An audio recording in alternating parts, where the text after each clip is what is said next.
샬롬. 이렇게 귀한 자리에 불러주신 하나님께 감사드리고요. 제가 잠깐 기도하고 시작할게요. 사랑의 아버지, 부족한 자를 이렇게 아름답고 환하고 푸른 당신의 전에 불러주셨습니다. 약속하신 보혜사 성령님 이 자리에 함께 하셔서 당신의 아들, 딸들에게 꼭 전하고 싶으신 그 말씀, 저희들 마음 깊은 곳까지 찾아와 주셔서 어루만져 주시고 깨닫게 하여 주시옵소서. 이 시간 예수 어린 양의 붉은 피와 그리스도의 기름 부으심의 권세가 함께 선포되는 복된 시간 되게 하여 주시옵소서. 아버지께 모든 걸 위탁드리며 예수 그리스도 이름으로 기도했습니다.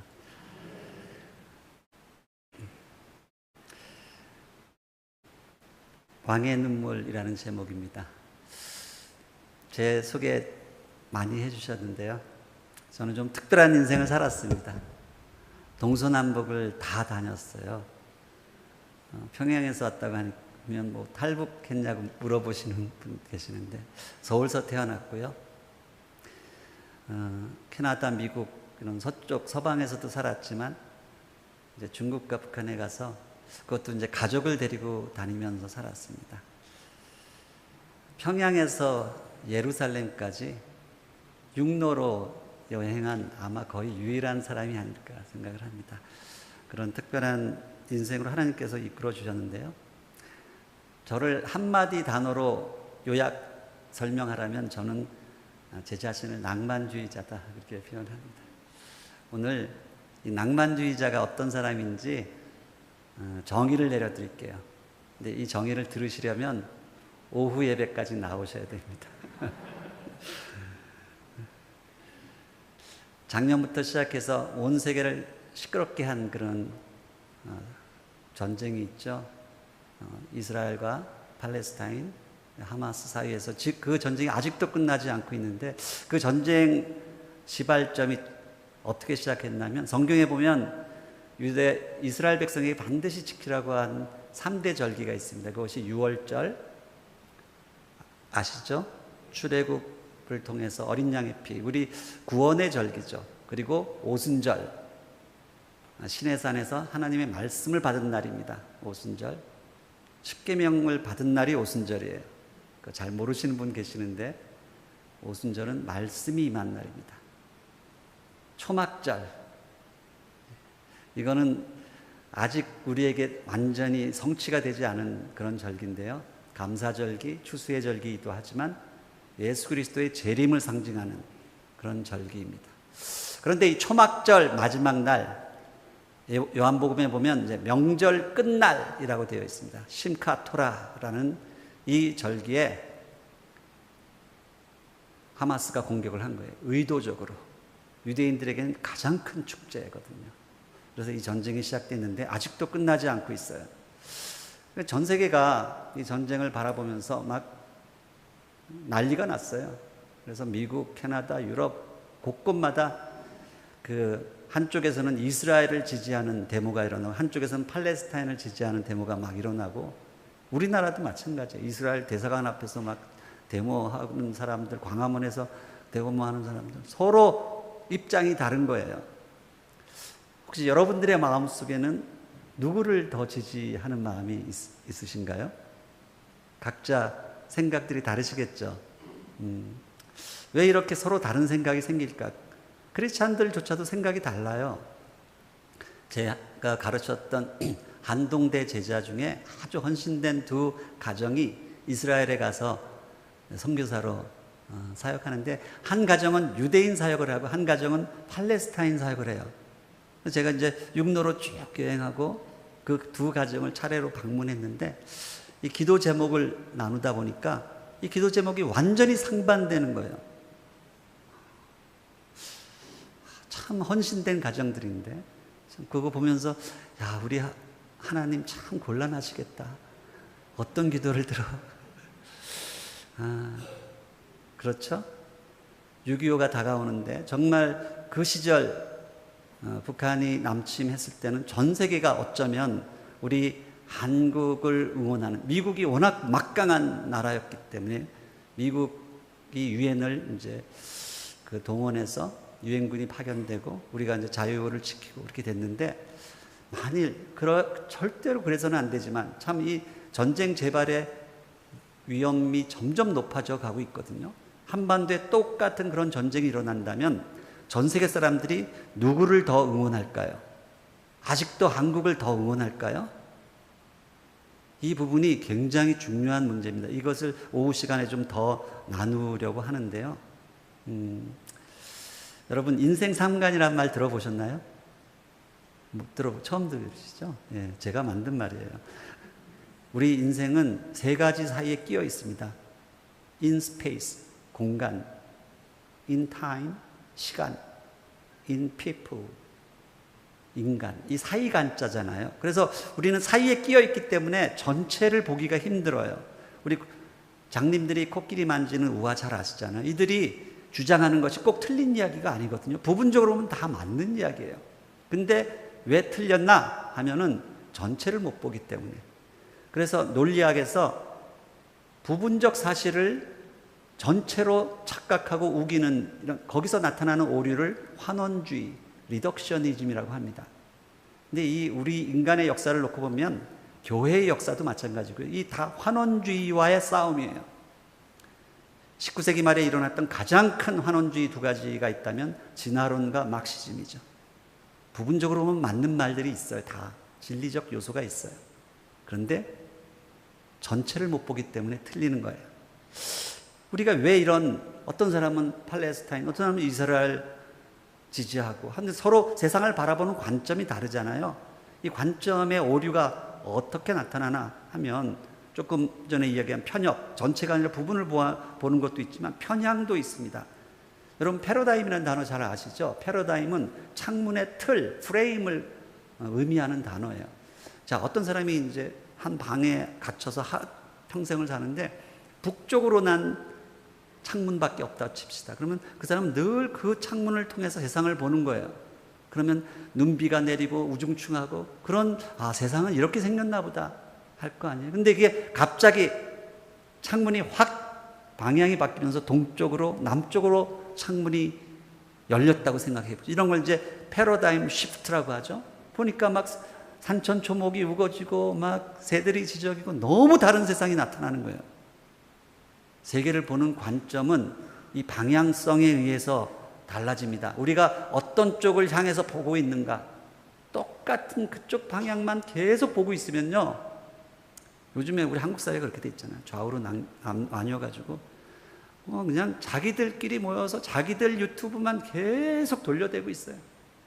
다른 쪽은 아예 시선도, 이게 이제 생물학에서도 동종교배라고 하죠. 동종교배를 계속 하다 보면요, 기형아가 나오고 나중에 괴물이 됩니다. 지금 그런 상황들이 벌어지고 있다. 편중, 전체를 보는 것 같죠. 바둑 둘 때, 바둑 두시는 분 아시면 이 귀퉁이 싸움에 연연하다 보면 가장 중요한 것을 놓쳐서 지죠. 편견, 선입견에 의해서 잘못이죠. 여러 가지 그런 우리의 세계관을 흐리게 하는 그런 요소들이 있는데, 오늘 오후에 이제 그런 부분을 잘 다루도록 하겠습니다. 오늘 주일 오전 예배이기 때문에 먼저 말씀으로 좀 들어가려고 합니다.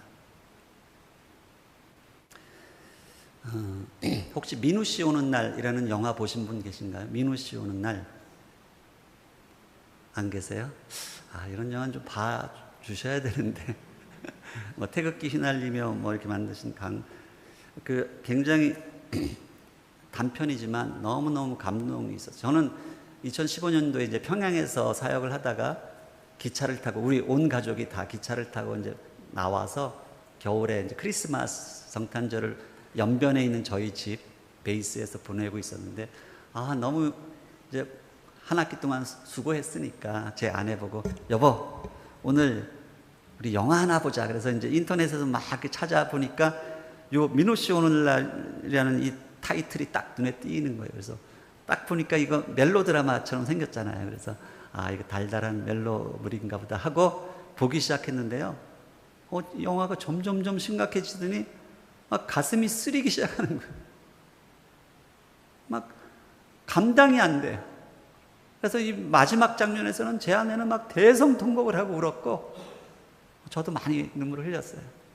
이 영화가 이제 뭔가 하면 해방 공간에서 직후에 신혼부부가 있는데 남편 민우 씨가 여보 나 곧 며칠 후에 돌아올게 하고 평양으로 출장을 간 거예요. 그러니까 이 사랑하는 아내는 남편 민우 씨를 위해서 맛있는 음식을 만들어서 상보를 덮어놓고 남편이 오기를 기다리는데 안 오는 거예요. 사흘 나흘 석 달 넉 달 3년 4년 그 세월이 70년이 흘러가요. 이 할머니가. 그래서 근데 이 이산가족 어떻게 명단에 겨우 들어가서 남편 민우 씨를 만나러 이제 그 버스가 이제 가게 됐는데 그 남편이 좋아하는 음식을 잔뜩 싸가지고 가는 거예요. 근데 또 정권이 바뀌어가지고 판문점 앞에서 못 가게 됐어요. 그러니까 그 할머니가 막 절규를 하면서 민우 씨 만나러 가야 된다고. 이게 우리 분단의 아픔입니다. 오늘 읽은 이 말씀 창세기 50장을 보면요, 이제 요셉의 아버지 야곱이 죽었잖아요. 그 당시 야곱은요 지금의 미국하고 비교할 수 없을 정도의 친유대 국가였죠.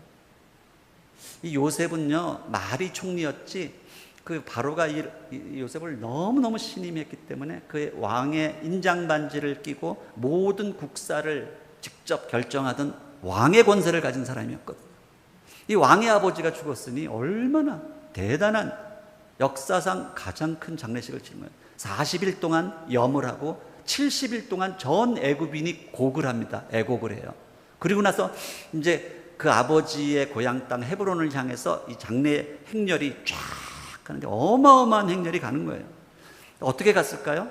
그 해안길을 타고 쭉 올라가다 보면 꼭대기에 도단이라는 이 광야가 나옵니다. 도단. 이 도단이 어딘가 하면 그 형들이 이 요셉을 구덩이에 빠뜨리고 죽이려고 했던 그 광야예요. 거기서 다시 이제 왕의 대로를 타고 이제 쭉 내려오는데 이 길이 요 길밖에 없어요. 그러니까 그 요셉이 노예로 팔려왔던 그 역순으로 이제 쭉 가는 거예요. 근데 도단 광야에 이르러 보니까 지나가는데 자기가 빠졌던 그 구덩이가 그대로 있는 거예요. 자기 인생을 송두리째 바꾸어 놓은 그 구덩이. 그래서 요셉이 행렬을 멈추고 왕이죠. 큰 이제 화려한 복장을 한 요셉이 그 구덩이 앞에 가서 뒷짐을 지고 묵묵히 그 구덩이를 바라보는 거죠. 만감이 교차했겠죠. 자기 인생을 바꾸어 놓은 이 구덩이. 그 모습을 보고 있었던 형들이 어땠을까요? 뒤에서. 등에서 식은땀이 줄줄줄 흘렀을 거예요. 자신들의 그 죄악이 낱낱이 드러나는 현장 검증의 시간이 다가온 거예요. 그래서 아버지 장례를 치르고 돌아오자마자 엎드려서 벌벌벌 떨면서 살려달라고 이 난리를 치는 거예요. 그 형들의 그 모습을 보고 이 왕 요셉이 눈물을 흘립니다. 왜 그랬을까요? 그 이야기를 좀 하려고 그래요. 요셉의 인생을 우리가 깊이 들여다볼 필요가 있는데요. 제가 성경을 깊이 보는 사람이 돼서 이 모든 연대기를 다 찾아놔요. 제가 공학 박사라는 걸 좀 이해해 주세요. 공학. 요셉이 그 아버지 야곱의 손에 이끌려서 그 외삼촌 밧다마람에 살다가 이제 고향 땅 세겜으로 돌아왔을 때 그 나이가 6살이었어요. 그때 할아버지 이삭이 살아 있었거든요. 근데 이 야곱은 자기가 처음 사랑했던 이 라헬을 조강지처라고 생각했기 때문에 라헬이 낳은 장남 요셉을 장자로 인정. 채색 옷을 입혔다는 건 딴 뜻이 아니에요. 이 어린 요셉을 장자로 인정한 거예요. 그러니까 그 형들이 시기 질투할 수밖에 없었죠. 근데 이 요셉은 어릴 때부터 할아버지 이삭의 슬하에서 과거에 일어났던 그 모든 하나님 나라의 역사, 아담에서 노아에서 아브라함과 그 모든 역사를 들어서 다 배운 사람이. 지금 우리가 손에 잡히는 성경이 있지만 그 당시는 다 들어서 아는 성경이잖아요. 그걸 다 꿰뚫어서 배웠던 사람이 요셉이에요. 그래서 요셉은 가는 곳마다 노예가 되든 감옥에 갇히든 하나님의 이 말씀과 동행했기 때문에 그가 형통했던 것이에요. 말씀으로. 그 요셉이 이제 파란만장한 인생 끝에 30살에 총리가 되죠. 그리고 7년 풍년, 그리고 2년의 흉년을 지난 39살 때 그 온 가족이 애굽으로 곡식을 구하러 들어오죠. 그래서 형제 상복을 합니다. 그리고 나서 또 17년의 세월이 지나서 요셉이 56세가 되던 해, 지금 오늘 이 본문이 진행되는 것입니다. 근데 요셉은요, 단순한 애굽의 총리 정도가 아니고요, 하나님의 말씀을 가지고 자기 인생을 돌아보고 자기 민족을 돌아보고 인류의 역사를 꿰뚫어 보는 선지자였거든요. 요셉은 생각합니다. 아브라함, 창세기 15장에 보면 아브라함에게 이미 하나님이 나타나셔서 너희 민족이 이방 땅에서 객이 되고 노예가 돼서 400년 동안 고생하다가 이쪽으로 다시 올 것이다 라고 이야기했는데, 출애굽기 15장에 보면 그들이 430년 만에 다시 출애굽했다 이렇게 나와요. 30년의 이 편차가 나는 것은요, 요셉이 총리로 있던 그 기간은 노예가 아니었어요. 엄청나게 떠받들림을 받던 그 기간이었거든요. 30년 편차가 나는. 결국 이 요셉은 자기를 총애하는 이 바로가 죽고 나면 결국은 자기 민족이 이 애굽 땅에서 노예가 될 것을 미리 꿰뚫어서 알고 있었던 사람이에요. 그리고 우리 민족이 왜 이런 고난을 당해야 하는지, 그것이 인류 구원을 위한 하나님의 청사진이라는 것까지 꿰뚫어 보던 사람이에요. 이 요셉의 인생을 3시기로 나눠보면 30, 40, 40으로 나눌 수 있어요. 30이 총리 될 때까지, 40년이 총리 재임 기간, 그리고 마지막 40년이 총리에서 물러난 후반부 40년. 많은 분들이 이 전반부와 중반부 화려했던 이 요셉의 인생에 관심이 많지만 이 후반부에 대해서는 별 관심이 없어요. 은퇴하고 나서. 그런데요, 요셉의 인생 중에 가장 중요했던 시기가 이 후반부 40년이에요. 왜 그랬던가 하면 이 기간에 이제 엄청난 일들이 벌어지는데요. 그 형들이 막 벌벌 떨고 있으니 그들을 일으켜 세우죠. 그리고 형들에게 말합니다. 당신들은 나를 죽이려 하고 악을 행했지만 하나님은 그것을 선으로 바꾸사. 겁내지 말라는 거예요. 내가 당신들 심판하지 않는다. 요셉의 내가 하나님을 대신하겠습니까? 이 말을 잘 이해하셔야 돼요. 심판이 없다는 게 아니에요. 그 심판은 나중에 하나님께서 하시는 거예요. 나는 당신들을 벌하지 않습니다. 그러나 하나님께서는 그 악을, 당신들의 악을 선으로 바꾸셔서 만민의 생명을 구원하려 하셨습니다. 이렇게 이야기해요. 창세기 45장에 보면 처음 만났을 때 그 형들을 이제 안심시키면서 하나님께서 나를 이곳에 먼저 보내서 당신들과 당신들의 자녀들의 생명을 보존케 하셨습니다. 이렇게 이야기하거든요. 조금 달라요. 그때까지 깨달았던 하나님의 섭리는 민족 구원이었어요. 우리 민족을 구하려고 나를 이곳에 먼저 보내셨구나. 근데 그 요셉의 그 믿음이 더 깊어집니다. 이것은 열방의 모든 민족을 구원하시고자 하는 하나님의 섭리 때문에 우리 민족이 이제 깊은 노예 생활로 들어가는구나. 그걸 알았던 거예요. 그래서 울었던 거예요, 요셉은. 근데 그것도 모르고 그저 자기 목숨 하나 살려달라고 벌벌 떨고 있는 그 형들을 보니까 너무 딱해서 너무 가슴이 아파서 울었던 것입니다. 자기 민족의 운명을 내다보면서. 예수님이 십자가 지시기 전에 예루살렘을 바라보시면서 똑같이 우시잖아요. 예루살렘, 예루살렘 하면서. 그 예수님의 눈물이 똑같은 이런 요셉의 눈물이 자기 민족이 당할 그 깊은 고난을 미리 내다보시면서 우셨던 거예요. 저는 요새 새벽에 기도하면요, 자꾸 이 요셉의 눈물이 나와요. 우리 민족을 바라보면서 많은 근심이 있습니다. 요셉이 어떤 값을 치렀나, 이걸 이해할 필요가 있습니다. 요셉의 인생 산막은 어떤 의미였을까? 그 형들을 다 일으켜 세우고 안심시킨 후에 뭐라고 이야기하냐면, 안심하소서, 내가 당신들과 당신들의 자녀들을 먹이리이다. 이렇게 기르리이다.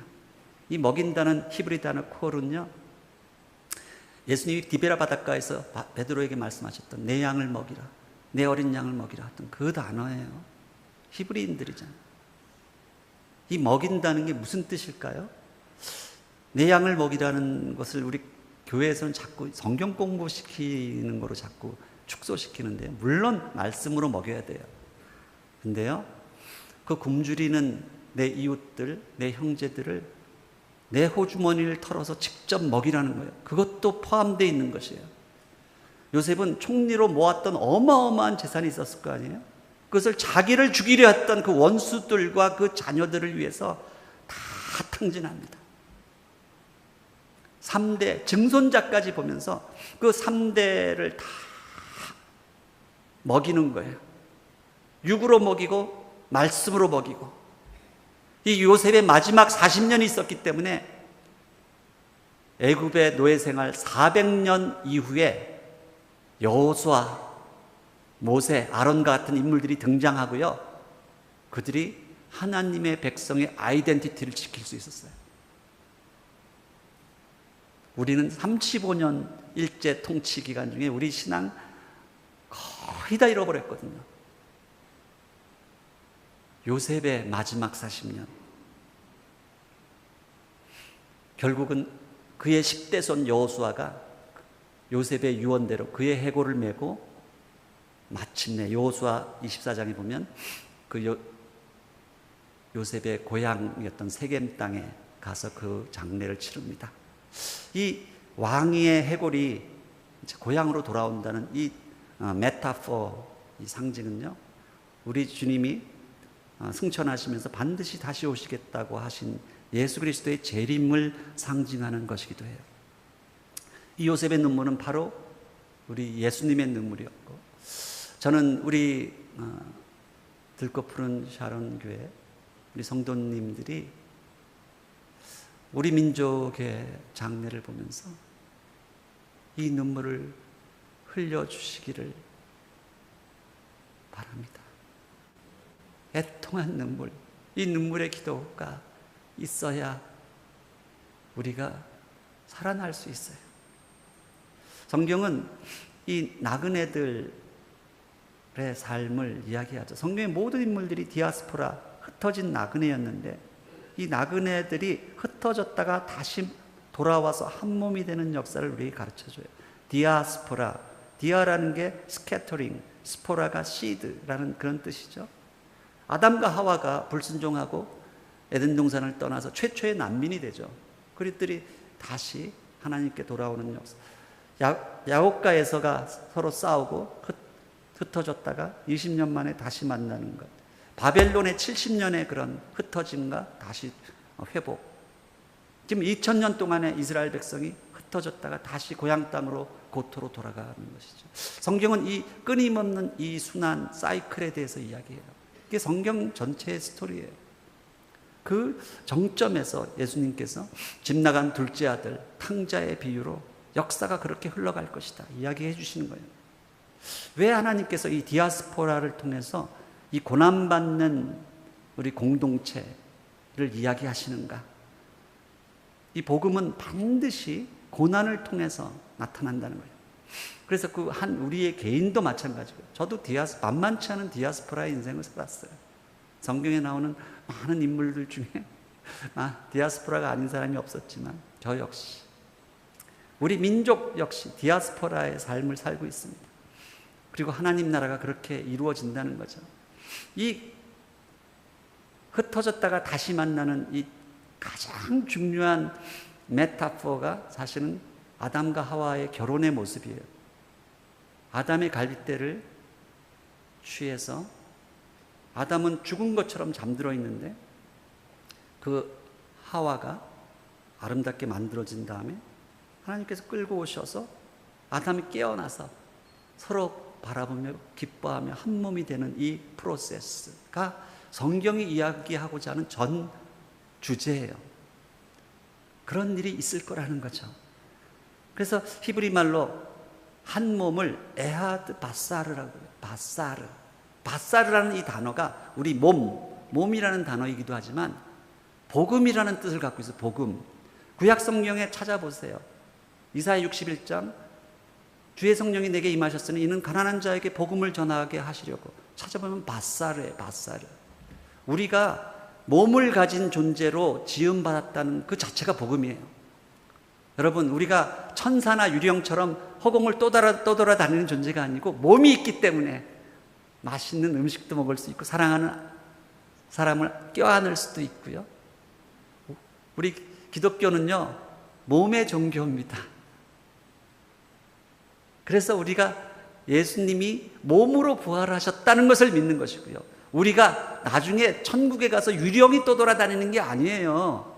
우리 몸이 부활한 몸이 천국에 있는 것이에요. 그래서 내 양을 먹이라 하는 것도 영적인 양식만 먹이는 게 아니라 실제로 몸을 굶주린 자들을 먹이라는 뜻이에요. 천국은 이 삼중적 신비, 이것을 신비라고 해요. 신비. 남자와 여자가, 남편과 아내가 하나 되는 것이 신비, 미스테리온. 근데 그 신비가 또 뭐가 있냐면 머리 대신, 남편 대신 그리스도와 그의 몸된 교회에 대한 신비를 또 이야기해요. 에베소서 5장에. 그리고 마지막 때 이제 우리 천국이 완성되는 과정에서 유대인과 이방인이 어떻게 하나 되는가, 그 이야기를 또 하는 거예요. 그 사이에 우리 민족이 있는 것이죠. 그래서 천국의 삼중 신비를 우리 남자와 여자가 창세기 2장에 그리스도와 교회가 똑같은 프로세스예요. 그리스도가 십자가에 달릴 때 로마 군병이 막 옆구리에 창을 찌르잖아요. 거기서 아담처럼 물과 피가 쏟아지고 우리 주님은 무덤에 죽은 것처럼 잠이 드시는데 그 음부에까지 내려가세요. 그때. 그러다가 이제 그의 한 줌 물이 된 여인들이, 교회가 찾아오는 거예요. 교회. 그의 아내 된 교회가 찾아오니까 깨어나셔서 부활하셔서 한 몸을 이루시는 거예요. 유태인들의 옆구리에서 삐져나온 작은 무리들이 이방으로 퍼져가기 시작하면서 하와를 형성해요. 하와. 지금 땅끝까지 수많은 교회가 하와처럼 무럭무럭 자라서 거의 완성 단계에 들어갔는데, 그동안 이 유태인, 아담처럼 유태인들은 자기들이 그토록 기다리는 메시아가, 자기들이 2000년 전에 십자가에 매달아 죽인 예수라는 것을 깨닫지 못해요. 잠들어 있어. 눈이 가리고 마음이 완악해져서. 로마서 11장에 보면 뭐라고 해요? 너희가 이 신비를 반드시 알기를 원하는데 너희가 이것을 모르기를 내가 원치 아니하노니. 이것은 이방인의 충만함이 이를 때까지 유대인들이 눈이 가리고 귀가 막히고 마음이 완악해져서 그걸 깨닫지 못한다는 거예요. 유대인이 참 불쌍해요. 왜 그렇게 고난을 받아야 했을까? 우리 이방인들이 구원받는 그 시간을 벌기 위해서 아담처럼 잠들어 있었던 거예요. 그런데 그와 똑같은 일이 우리 민족에게 일어났죠. 북한이 원래 복음을 먼저 받아서 엄청난 교회가 있었는데, 동양의 예루살렘 평양이라고 그랬잖아요. 근데 거기에 공산정권 들어서면서 갈빗대처럼 이제 피난민들이 이 남쪽으로 내려와서 남쪽 교회를 하와처럼 무럭무럭 자라게 하셨어요. 원래는 북한의 교회가 다 있었다니까요. 근데 그동안 지금 북한에 있는 이 교회는 아담처럼 잠들어 있는 거예요. 이게 죽은 게 아니에요. 잠들어 있는 거예요. 언젠가 깨어납니다. 우리가 올라가면, 우리가 아담을 찾아가면 깨어나요. 그래서 둘이 한 몸이 되는 것입니다. 한 몸이 곧 복음이라고 이야기해요. 아까 말씀드렸죠. 한 몸, one body in Christ가 복음이라는 거예요. 성경은 이 하나됨을 위한 대하 드라마에 대한 이야기고요. 그 이야기를 하는 거예요. 그러니까 한 몸, 나뉘어졌던 레아와 라헬, 유다와 요셉, 갈렙과 여호수아, 히위와 레위, 포도나무와 무화과나무, 젖부침과 그루터, 이방인과 유대인, 고넬료와 베드로. 이 물줄기가 다른 것 같은데요, 결국 이 영적인 이스라엘과 역사적 이스라엘이 나중에 하나가 된다는 거예요. 하나가 된다는 거예요. 그것을 성경은 이야기하고 있기 때문에 우리 민족 남과 북도 반드시 한 몸을 이룰 수밖에 없는 것이에요. 성경의 모든 주제를 가장 아름답게 표시한 그림이 저는 이 갈렙과 여호수아가 한 막대기에 포도송이와 석류와 무화과 열매를 메고 돌아오는 이 장면이라고 생각해요. 여러분, 갈렙은 유태인이 아니죠. 출애굽할 때 같이 따라 나왔던 허다한 잡족들이 있었는데 출애굽기 12장 읽어보세요. 그 중에 여분네라는 겐 족속이 있어요. 겐 족속. 그 아들이 갈렙입니다.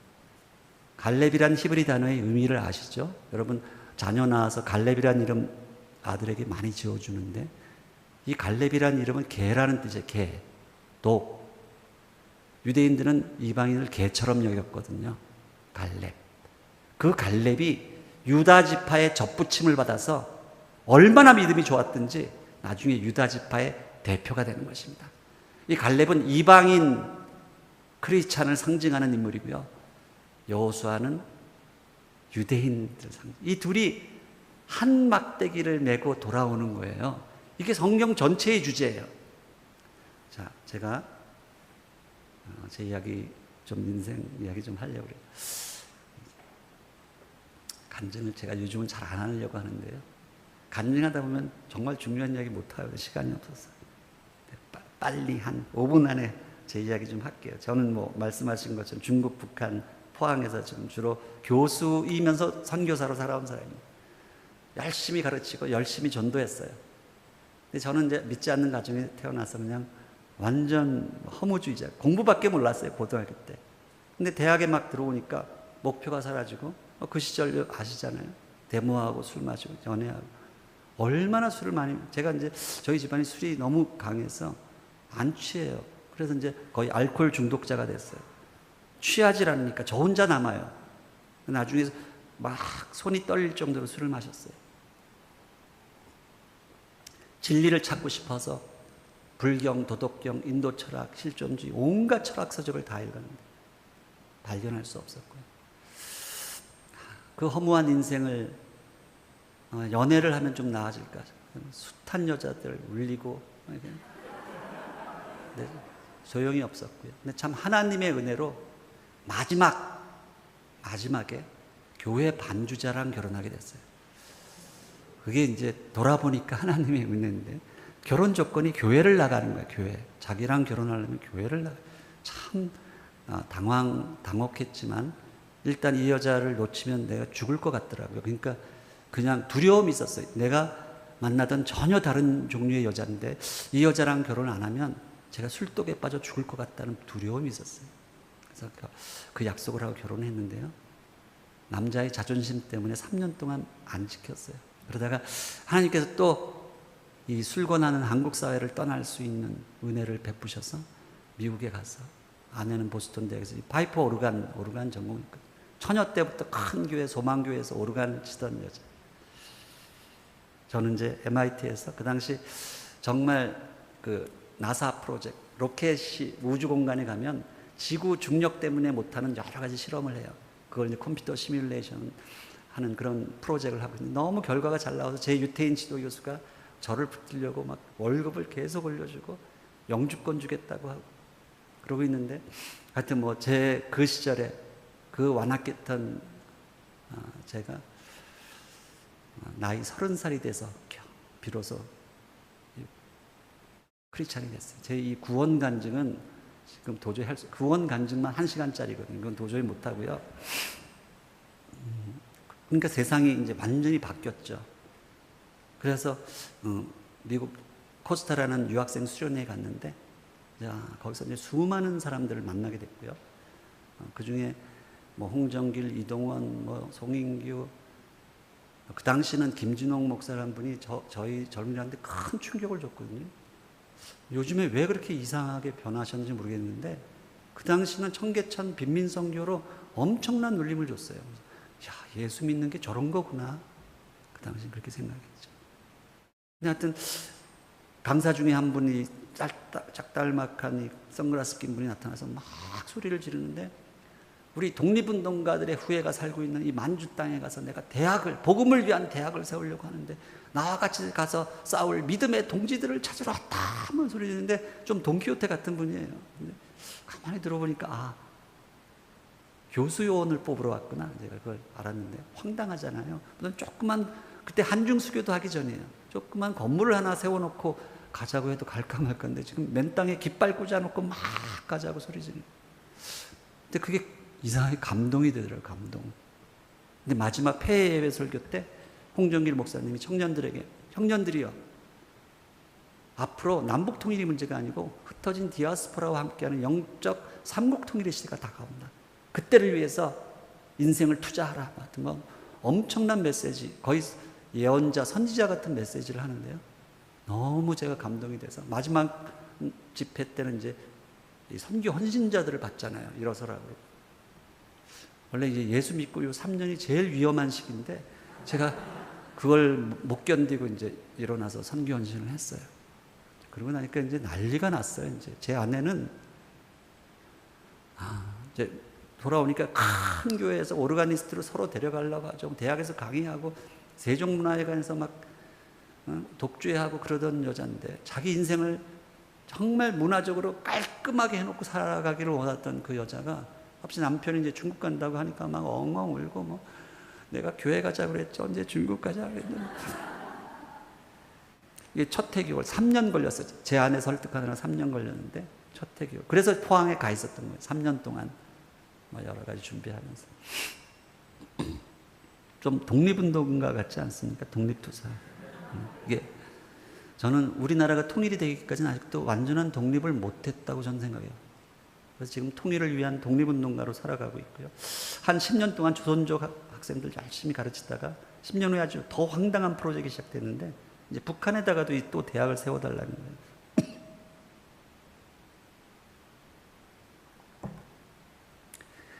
그래서 그 선봉에 서서 2003년도에 평양에 들어갔더니 아직 길도 없는 곳에, 이제 연변 가기도 시작할 때도 소 한 마리 있었는데 또 소가 한 마리 지나가서 제가 이제 몰래 찍었어요.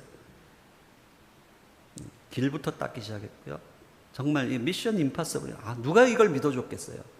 외국인이 평양에 들어가서 대학을 세우겠다? 근데 그걸 하나님께서 정말 스가랴 4장 6절, 그건 사람의 능과 힘으로 되는 게 아니고 오직 여호와의 신으로, 이 말씀 붙들고 갔고요. 뭐 전 세계를 다녔어요. 그러다 보니까 제 아내가 막 겁이 나가지고 난리가 났어요. 당신, 제가 뭐 가는 곳마다 막 집회를 하면요, 뉴질랜드 어느 교회 한 600명 정도 모이는 교회인데, 이 목사님들이 감동을 받으니까요, 막 나중에 막 눈이 충혈돼서 나오셔가지고 그 교회가 이제 자기 교회 건축 헌금을 모으고 있었는데, 지금 우리 교회 건축이 중요한 게 아니다. 그래서 제가 이제 이 프로젝트를 스룹바벨 프로젝트라고 이름을 붙였는데, 무너진 동양의 예루살렘을 재건하는 스룹바벨 성전 프로젝트. 스룹바벨 성전 재건이 더 중요하다. 그래서 자기 교회 건축 헌금을 40만 불, 10만 불씩 막 쏟아붓는 교회들이 나타나기 시작하면서, 어떤 교회에서는요, 헌금을 하니까 헌금 바구니에 이 여성들, 자매들이 전부 다 금붙이 목걸이를 다 빼가지고 폐물이 이만큼 쌓인 적도 있어요. 그런 기름 부음이 임하면서 미 대학이 세워졌는데, 제 아내는 뭐 이러다가 북한 당국이 이거 약속 어기고 이걸 계획을 취소하면 당신 사기꾼 되는 건데 이거 어떻게 이런 큰 일을 벌이느냐, 난리가 났어요. 듣고 보니까 그렇더라고요. 그래서 그때 깨달았어요. 야, 비저너리와 사기꾼은 종이 한 장 차이구나. 성공하면 비저너리, 실패하면 사기꾼이 되는 그 리스크를 안고 북한 교육성 당국자들을 이제 설득하고, 당신들도 이제 자본주의도 배워야 된다. 올라가서 결국 이제 2009년도에 이제 중공식을 했고, 그때 아내 처음 평양에 데려갔더니 펑펑 울었어요. 한 7년의 그 세월이 너무너무 힘들었거든요. 근데 믿음은 바라는 것들의 실상이라는 그 말씀을 붙든 대로 때가 되니까 그것이 실상이 돼서 나타났고요. 처음에 좀 쉬었다가 저 혼자 처음엔 들어가 있었다가 나중에 주님께서 이제 새벽에 가족을 또 데리고 들어오라 그래서 이제 가족을 데리고 이제 기차를 타고 이 압록강을 건너는데, 여러분 암살이라는 영화 보시면 거기 독립운동가들이 그 완행열차 타고 들어가잖아요. 이 압록강 그 기차가 지금도 다니는 거예요. 그래서 이제 그 평양역에 도착해서 이제 두 아이, 큰 애는 이미 장성해서 혼자 캐나다로 갔고 둘째 아들하고 이제 막내를 데리고 들어가는데, 이 둘째가 그때 막 고3이 될 때예요. 근데 여름방학에 와서 야 윤영아 너도 아빠 따라서 다음 학기에 같이 평양 가자 그랬더니 이 녀석이 처음엔 아빠가 농담을 하는 줄 알고 아빠 저 고3이에요 고3 가자. 나중에 이제 제가 진담인 걸 알고 이 녀석이 막 화를 벌컥 내더니 자기 방문을 쾅 닫고 들어가서 사흘 동안 나오질 않았어요. 아무리 문을 두드리고 밥 먹으러 나오라고 해도. 이 녀석이 그래도 믿음이 있는 녀석이 돼서 사흘 동안 금식 기도를 했던 것 같아요. 그래서 나오면서 가겠다고 했고, 이 막내는 뭐 오빠 간다니까 뭣도 모르고 이제 따라온 거고요. 이 녀석은 이제 평양 가게 시작할 때 하나님이 이제 사인처럼 늦둥이를 주셨는데, 제가 아주 특별한 은혜를 받은 사람이 됐어요.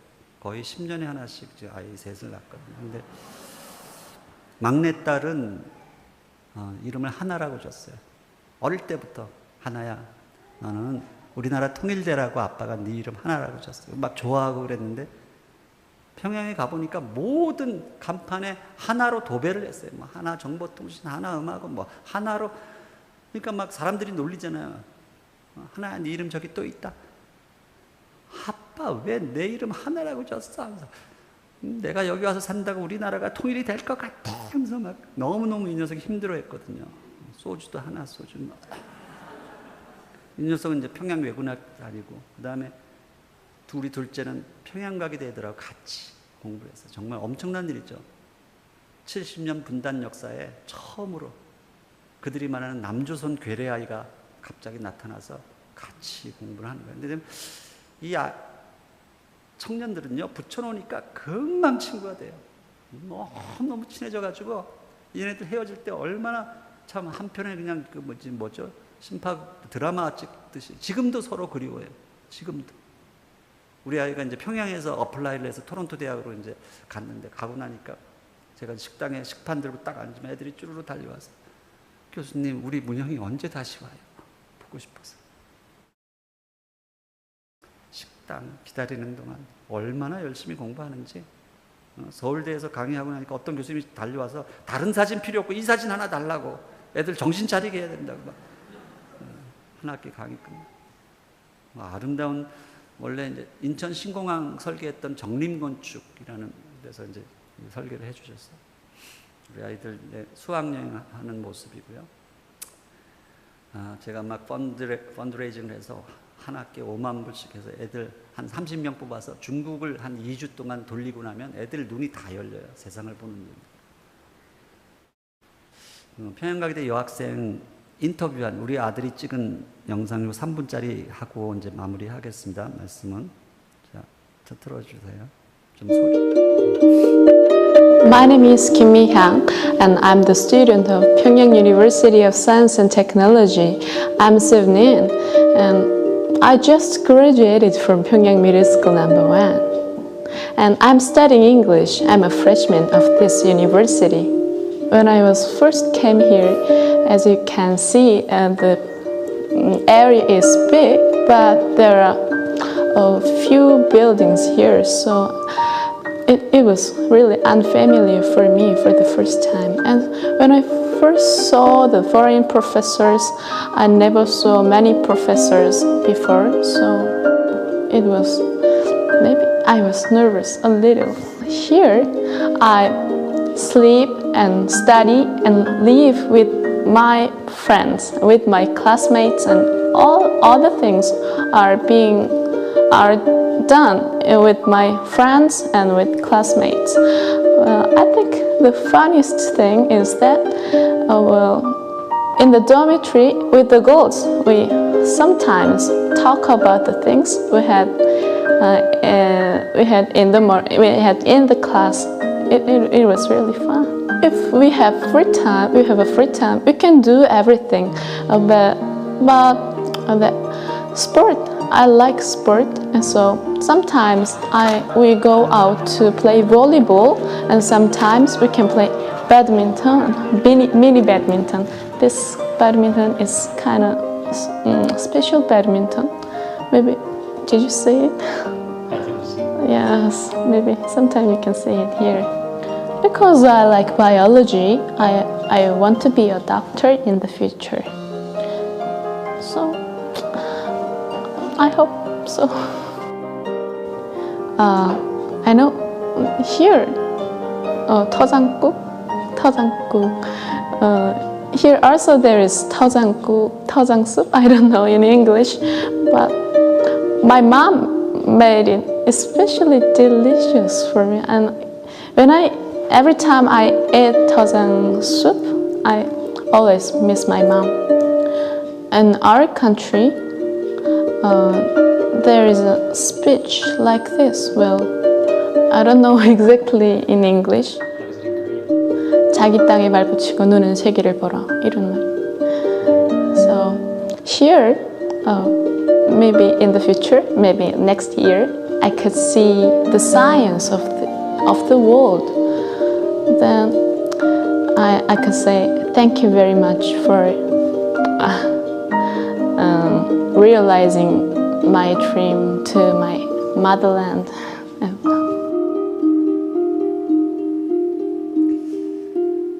우리 미양이라는 학생인데 너무 예쁘죠? 평양 가게 되는 잉글리시 캠퍼스예요. 그래서 모든 캠퍼스 안에서 영어만 쓰고 영어로 가르치는 학교인데요. 너무 애들이 순진해서 정말 지금도 애들 생각하면 눈물이 나죠. 막 스승의 날에 꽃 갖다 주고, 그 북에서 쓰는 스승의 날 노래가 있거든요. 또 졸업식 때 이제 헤어지니까 다 큰 대학생들이 막 소매로 막 눈물 닦아요. 요즘에 한국에 그런 학생들이 있나요? 제가 제일 좋아하는 사진 중에 하나인데, 우리 문영이가 어깨동무하고 있는 이 사진. 우리도 어렸을 때 어깨동무하고 다녔거든요. 근데 북에 가보니까 남학생들이 아직도 어깨동무하고 손잡고 다니고 그래요. 여기 남쪽에서는 그러면 큰일 나죠, 이제. 우리가 잃어버린 것 그대로 다 보존하고 있어요. 언제 얘네들이 다시 어깨동무를 할 수 있을까? 너무 안타깝고 속상하죠. 세상을 보는 이제 그런 안목이, 통일을 바라보는 안목이 우리에게 좀 생겨야 되는데요. 기도를 하더라도 정확히 해야 되거든요. 오후 시간에 꼭 나오세요. 여러분, 인터미션이 뭔지 아시죠? 연극 아직 안 끝났어요. 중간에 잠깐 쉬는 거예요. 인터미션. 오후에 나오셔서 그 마음을 같이 나눠볼 수 있기를 바랍니다. 잠깐 기도하고 마칠게요. 아버지, 이 푸르고 밝은 이 교회에 당신의 귀한 아들, 딸들을 모아주셨습니다. 세상에 가장 힘들고 어렵고 고난받는 그런 들판의 잔꽃송이와 같은 큰 연약한 자들을 버려두지 아니하시고 사랑하시는 아버지의 그 마음을 우리 샤롬교회 성도들이 다 갖게 하시고, 북한에 있는 우리 아들, 딸들을 위해서 우리 다음 세대들이 서로 손잡고 어깨동무하고 그렇게 살아갈 수 있는 그날을 만들어가기 위해서 우리 귀한 샤롬교회 성도들이 눈물로 새벽마다 통곡하며 기도할 수 있는 그런 교회 되게 하여 주시옵소서. 아버지께서 그 길을 내시고 정말 지금은 바라볼 수 없으나 주님의 그 약속을 믿고 그것이 동네 그날이 우리의 실상으로 다가올 수 있도록 주님 도와주시옵소서. 하나님께 모든 걸 의탁합니다. 당신께서 이루어 주실 것을 믿고 감사드리며 예수 그리스도 이름으로 기도했습니다.